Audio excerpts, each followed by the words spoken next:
Hello, everyone. I'm Bernadette Bulacan, Chief Evangelist at Icertis, and welcome to the Fast Tract, where we have CLM experts share quick insights on latest trends in AI-enabled contracting and digital transformation. Our guest today is Kraig Conrad, CEO of NCMA, the National Contract Management Association. Welcome, Kraig. Thank you so much for being here.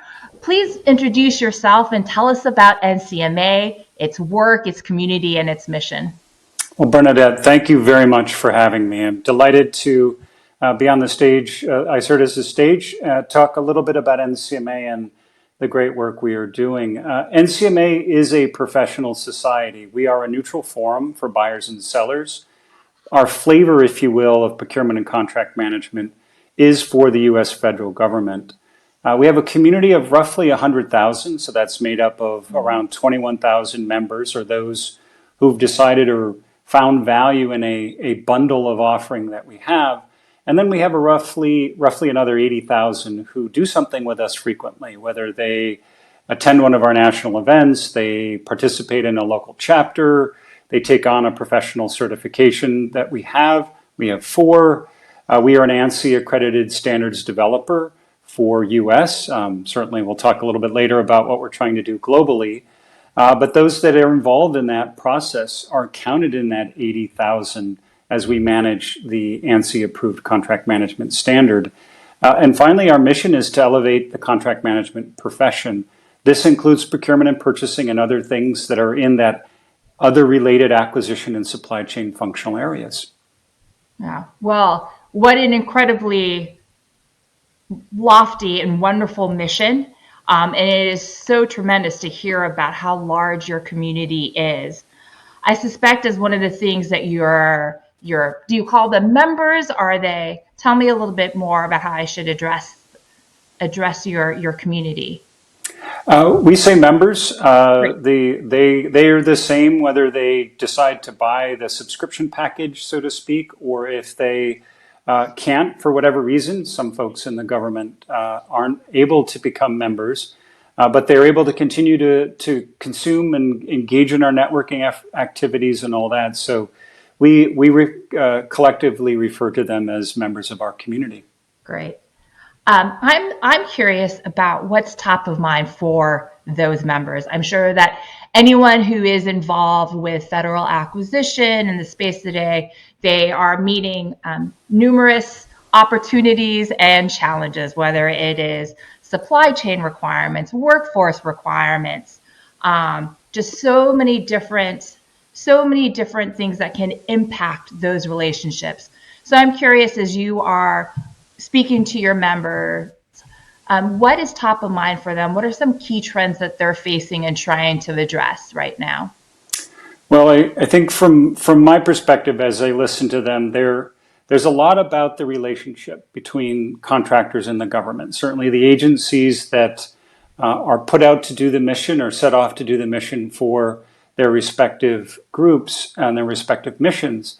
There's a lot of focus and energy around that. The challenges that we talk about, more laws, more executive orders, more policies, some things that are keep coming back and getting reframed, like the Better Contracting Initiative executive order. All of these things build up. We often in the federal government do really good at adding. We're horrible at taking things away. So there's a lot of things that come in and potentially challenge the conversation or the relationship between the buyer and seller in that model because of these rules, because of these requirements. Now, they're important. Trust me, we are here to do the work for the American people, to make sure the tax dollar is put to best use. So there have to be rules. There have to be things around it. So right now, a lot of that energy and a lot of that excitement is around what can we automate? What can we do with AI to help leverage the capabilities and the mind share of people who are there to serve the missions, so that some of these things that are just incredibly compliance focused can happen without them having to jump into it. But one of the things I want to focus in on, because I think this is something that will start to drive the more digital transformation within the government. And a lot of it is part of this energy that has said, how do we communicate between buyer and seller? But the Better Contracting Initiative is one that's really, how do we communicate better within the acquisition team? There's a lot of challenges, particularly when you look at all of those requirements. It's not just the contracting and procurement teams that have those requirements. It's the program folks, it's the financial managers, it's the logisticians, it's the entire acquisition lifecycle that has a stack of requirements that they have to focus on. So number one, we got to get it right internally. So there's a lot of energy, a lot of top of mind things around what the Better Contracting Initiative is trying to do. And what that's trying to do is really bring workshopping to the very beginning of the process. You know, you think of sort of the workshops that people do if they're in theater, they're workshopping a script, sort of the same concept. From the beginning of the need, when you're trying to define what you need to do, all the way through to the end and close out and understanding, did you get what you wanted? It's best to know upfront, everyone who's involved, what are the communication lines, what are the things that you need, particularly since we're looking at buying things now that either the capability or capacity doesn't yet exist or it keeps changing. Technology, right? If we follow the federal contracting traditional acquisition lifecycle, by the time we buy that technology, it's out of date. So we need to be working toward things and processes that do that. There's so many other things out there, of course. I believe that the FAR flexibilities that we have right now, we can get there, but that takes a lot of training and preparation. And some of the workforce issues that we have now is that there's significant turnover, not just in contract management, but across the acquisition lifecycle. Now go on the other side of the equation as well and look at industry. They have turnover. So we're looking at a complex model that we often have more junior people coming in, no fault of theirs. They're just new, that may not be fully trained up. So some of the things that are focused on in workforce right now and around the workforce modernization is around the DoD's efforts to come to a single level certification. DWIA is what that is. The FAI for the civilian agencies has adopted it for the FACSI professional. So the exciting thing there is that hopefully that with the workforce challenges and with the turnover, they can pull in people who are experienced, dare I say steal experienced people from other departments, particularly across civilian and defense agencies. But the gap that's still there is that if someone wants to come in from industry, they can't. These exams are only available to someone who is already in the government. So those are still some areas that we're focused on. There's a lot of energy in how can we break down some of those barriers for the talent to be able to get in. And the last thing I'll say is AI is top of mind. We certainly hear a lot from the White House around AI.gov and in their view, how they want the agencies, the rest of the government to function. When you get into individual agencies and then keep going deeper into departments, it is a mixed bag, whether you can use it or not. Some agencies say, go ahead and use it as long as it's not on your laptop, your work laptop, and you're not using work data. Others allow you to, but have constraints in place. So that's top of mind now because certainly the promise of generative AI and other AI and RPA type tools is that this huge compliance burden that we have can hopefully be taken away and we can actually use our brains to focus on making sure we get the contract right the first time. Yeah. Those are similar themes that we are seeing in the commercial world. I mean, just if I could react on the AI piece, the preparation, the trying to rationalize all of the policies across enterprises, understanding the jurisdictional rules around use, the individual policy use within organizations. So I think it's a great deal of promise and potential and a great deal of preparation and understanding so that we can really truly harness all of that potential that's available. But so much of what you've just mentioned resonates with me as I think about the complexity of the contracting process. And I know as we're talking about government contracting, I often focus on the four walls of that contract, but you are so smart to remind me that even before you enter the four corners of that contract, that a great deal of collaboration and communication is necessary, that preparation is necessary, making sure and understanding the people that are in the room and training that workforce to better collaborate and communicate with each other is so imperative. And, in all of our conversations, Kraig, what you've really impressed on me is the mission involved, which is to do right by the American taxpayers, to most efficiently use the resource that we are given for citizens. And it just transcends in some way what we're doing on the commercial level, but it is a really powerful thing to keep in mind. Um, like all contracting, whether it's government contracting, commercial contracting, we all agree that there are many barriers such that we are not efficient. I mean, we've named a few of them already, but we know that it's manual, it's complicated, and literally and figuratively, people are speaking past each other, notwithstanding all having the same goal in place. I'm very interested in what NCMA is doing to help eliminate some of that noise and to create a more seamless process as it applies to contracting.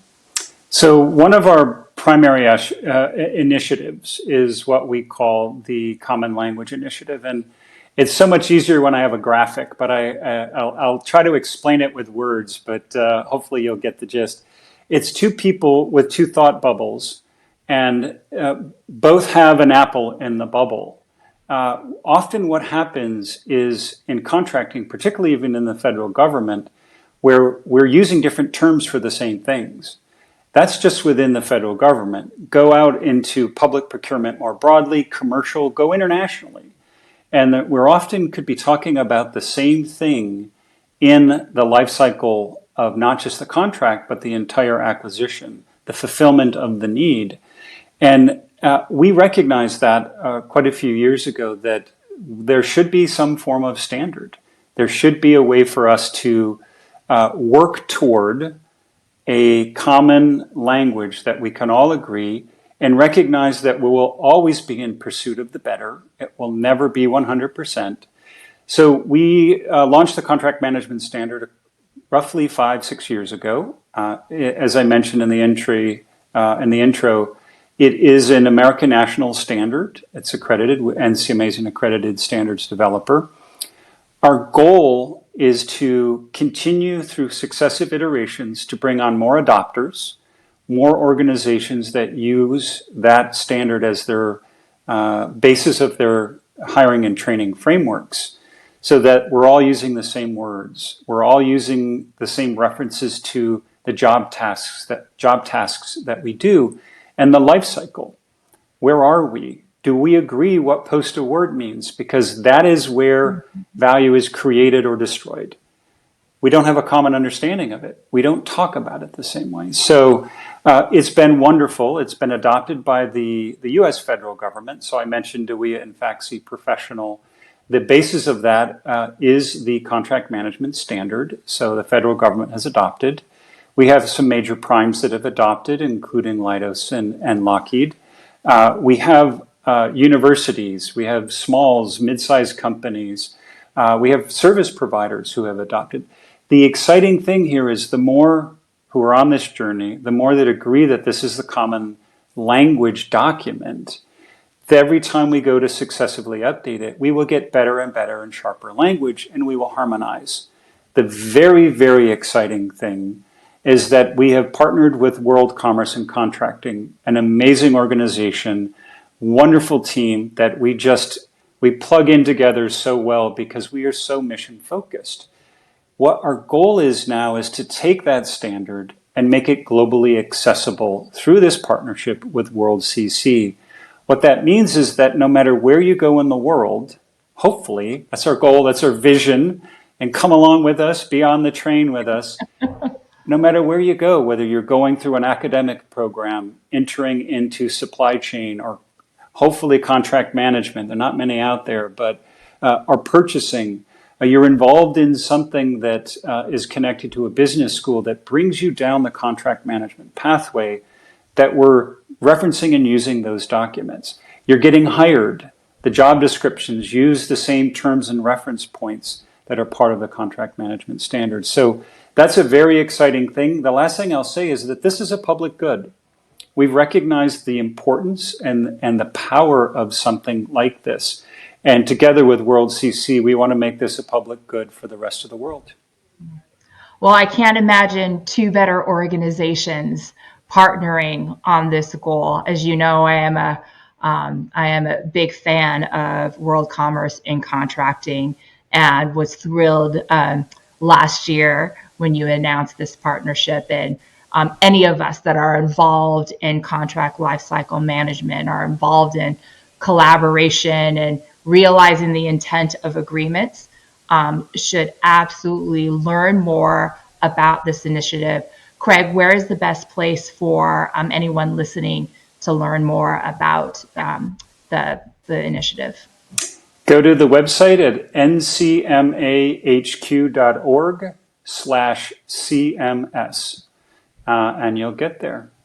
Perfect. Well, I am sure that CMS will be a large topic this summer, July 2024, when your members attend World Congress. I'm thrilled that it is in my hometown here in Seattle. What can your attendees and your members expect in Seattle this summer at World Congress? So it's an exciting time for us. This is the celebration of our 25th year of having World Congress. NCMA is close to 70 years old now. We still look pretty good for 70, but we are really focused on delivering on a journey that we've been let's call it bringing to the community, of greater workshops, more engagement, where people can work through problems, real problem sets. So a lot of what we are focused on throughout the conference is going to have some of the flavors that we talked about when I mentioned about the Better Contracting Initiative. So better contracting, better outcomes. There's a lot of things that are going on broadly in the public procurement sector and commercial sector that may not yet be ready for federal government because of the FAR or the policies and procedures. Relational contracting, certainly outcomes-based contracting, is something that we are trying to get to. But these are the types of things that someone will be able to do. They'll be able to workshop. They'll be able to hang out with roughly 4,500 of their local friends, are all that have descended on Seattle to enjoy that. The other exciting elements here is that the contemporary approach to events is really how I'd like to say it. You know, a lot of times you go to these things and you feel like you're sitting at an award show for 20 minutes. You're like, I don't know who you are, but yay, good for you. But we are really bringing a strong connection to the audience and the people that we're highlighting and celebrating. So there's going to be a lot of that where you get to know who's a leader. You get to know who's really making a difference in our community, but in a way that today's generation want to connect to it. And a lot of that is face-to-face. It's in person. It's at the event. The final thing is that we are going to be at MoPop, which is a museum of popular culture. I like saying MoPop, don't really know what it means, but I know that it's going to be awesome. It is a wonderful location, and that will be one of our reception nights. So that's a little bit about what's going to be going on, and I encourage all of you to come. Bernadette will be there, and it's your chance to meet her in person. I am, and if anyone wants any best places to go and eat while they're there, I am a big fan of MoPop as well. But the Pacific Northwest and Seattle has so much to offer if you've not been here. And so I'm so excited to welcome you. As Kraig mentioned, I'll be speaking. And Kraig, I'm going to take this opportunity for you to help me prepare. I'm going to be doing a session with Tim Cummins from World Commerce and Contracting about digital transformation and artificial intelligence. And, I was going to ask you earlier, oftentimes words like modernization, technology transformation, innovation, I appreciate that sometimes they have a real buzzy quality to it. And so help me prepare to be very practical for your members.